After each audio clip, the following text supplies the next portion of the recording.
Okay, ladies and gentlemen, thank you very much for joining this session. And I think we switched gears quite a bit from all these nice pictures, colorful pictures we have seen in the stem cell sessions, going back to DNA and RNA levels. So what I would like to present you in my lecture is, I would like to show you a little bit how next generation sequencing is evolving. I'm trying to not go too much into technical details, just try to give you a little bit where we are. And I would like to give you, some examples how people are using next generation sequencing in research related to medical disease research, and perhaps even to regions how you can do therapeutic, how you could decide on how to do therapy. So I personally believe that every technology brings us new opportunities to look at disease in a different way, and this is just an example of a slide to show how people looked at white blood disease and how then it differentiated into leukemia, lymphomas, and always more and more details about if there were more tools like microscope or other tools to look more deeply to understand what's going on. And I think next generation sequencing is now a tool to look even more deeper into some of the causative reasons, genetic reasons of some of the disease, which then can lead to help doing research on how we can cure or do some therapies on it. So if we talk about potential interest on the applications, a lot of groups are looking at the whole genome, doing whole genome resequencing research, for example in cancer research. But there are also a lot of interest into doing targeted resequencing, so just looking at certain regions in the genome and looking at variations in these regions compared to other samples. There's of course also the de novo sequencing aspect. This is perhaps less on a human genome basis, but if you look at other species, and metagenomics, again a field where there's a lot of interest by not only looking at a single genome, but for example looking at the metagenome, at the genomic population, for example, of microbial populations in human body fluids or in human compartments. Definitely also methylation analysis is of interest, and you can also use next generation sequencing platforms to do methylation analysis or in nucleosome positioning, or actually find locations where proteins are bound to DNA, for example in chromatin immunoprecipitation work. And so going from the DNA to the RNA level, there's a lot of interest into gene expression to understand whole genome or whole transcriptome analysis, as well as looking at small RNAs, microRNAs, non-coding RNAs, all these subclasses of small RNAs to understand the expression, but also to find them in relation with certain phenotypes. So if we look at the sequencing landscape, I think it's a very well established technology, is Sanger sequencing, which has been out there for 24, 25 or even more years now. It's fully automated, provides us very long reads and has pretty quick turnaround times from sample to results, but it's normally limited a little bit to the region of the throughput. A few years ago, next generation sequencing was coming into the scene with massively parallel sequencing, and from our side with the solid technology, sequencing by ligation. And the characteristics was that it was a lot of short reads, billions or hundreds of millions of short reads which are created. So a very, very high throughput that enables us to look at whole genomes, resequence the human genome, resequence cancer genomes. And it also is characterized by having a very high accuracy, because if we want to do hundreds of millions or billions of sequence reads, we try to minimize the errors from the system itself. And by increasing that, increasing the throughput, the cost actually for projects are decreasing at the same time. And just last year, at the end of last year, we tried to actually bridge the gap between the Sanger sequencing with a rather low throughput, long reads, and the very high throughput short reads on the solid by introducing this ion-torrent personal genome machine, a sequencing machine with moderate sequence read lengths and moderate throughput, which is actually something between, currently at the 10 megabase range of throughput, and with the roadmap we have, we will go up to 1 gigabase per run in a very short time of about 2 hours, which will help us to step into applications which are towards either microbial resequencing, for example, or also especially targeted resequencing, small regions which you would like to reanalyze in a rapid way. So I would like to first just give a little bit of an update on the evolution of the Solid platform for those who have not seen that. So there are actually several versions of the Solid platform out there. We have gone from version 1 with a throughput of about 3 gigabases to the Solid version 4, which had something like 100 gigabases per run, and now we are at the edge of introducing the 5500 series, Solid 5500 series, which is actually faster and has again a much higher precision and accuracy in reading these reads.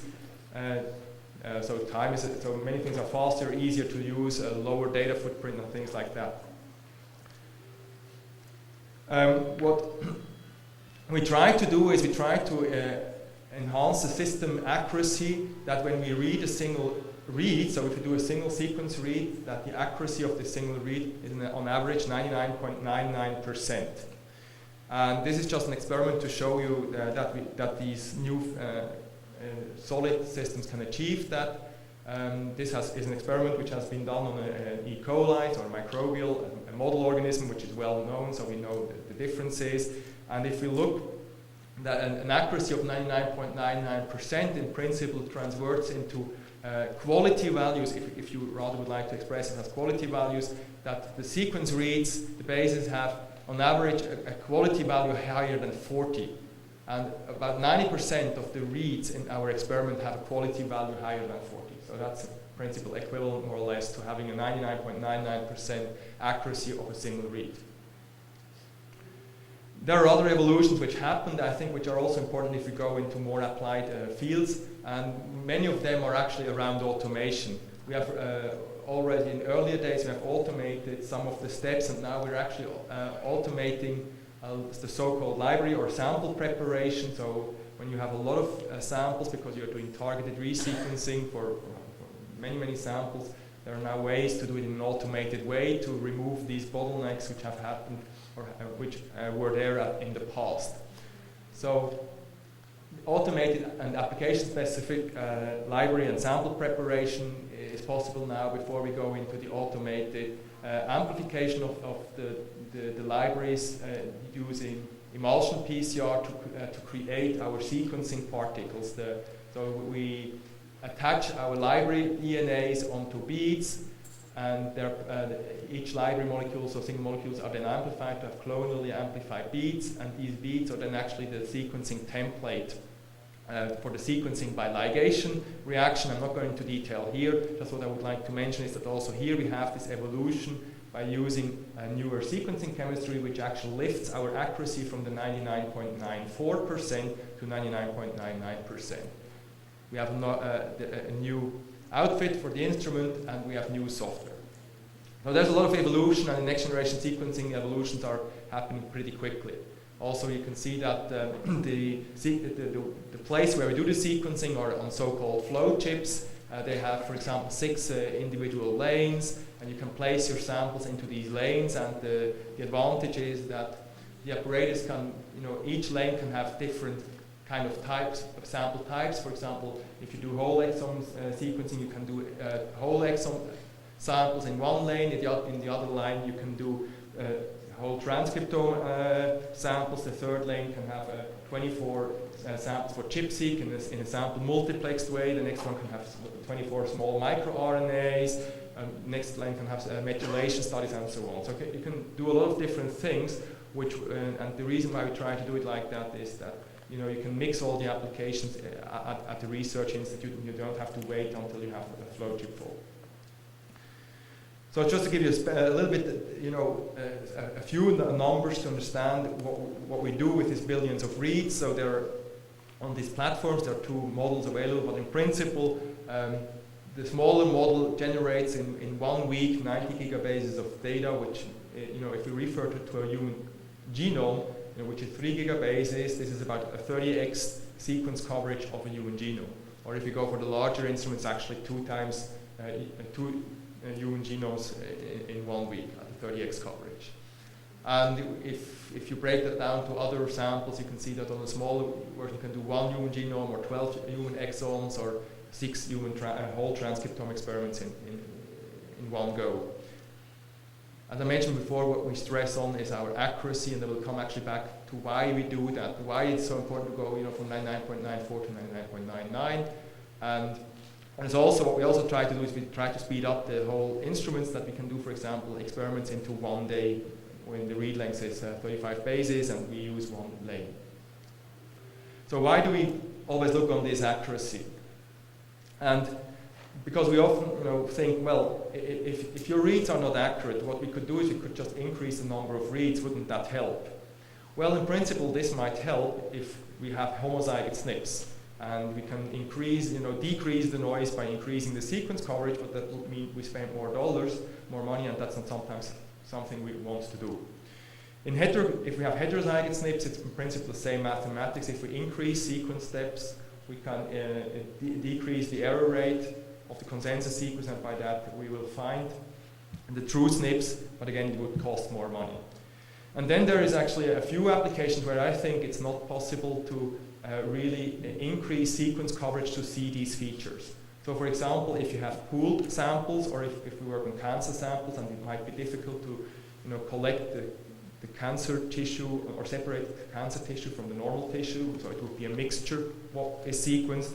Or if we look at sample repertoires, for example, if we would look at T cell receptors or things like that, many different subspecies or in this repertoire, sub-genotypes in there, in polyploid organisms, in environmental samples, or if we would, for example, also like to look at post-transcriptional modifications and things like that. So I think in these cases it might be difficult or expensive or even impossible to see a SNP mutation by just increasing the sequence steps. Or if we look at cancer research and we would like to see something at an early onset, the thing which changed, to see these changes very early, I think we need to have a very accurate apparatus. Or if we look at other genetic disease, there are a lot of disease with a relative high risk or mutation, which carry mutations with a high risk, although they have a very, very small minor allele frequency. So for some of the breast cancer gene or alleles, they're very rare or moderate rare alleles with a high risk. So if we don't have an instrument available to see that, we can't look at it. And that was the motivation to understand what do we need to do to see those kind of things at the 0.1% minor allele frequency, for example. And R&D has developed a model where they try just to understand, what is the sequence coverage needed and what is the accuracy of a single read needed to see, for example, 90% of all the variants in a sample with a confidence value of 95%. And we have put that calculator actually on our website at solid.appliedbiosystems.com, and I just would like to show you a little bit what the results are. So what you see here is on the x-axis there are different accuracies for single reads from 98% over 99.945% of the solid to 99.99 of the solid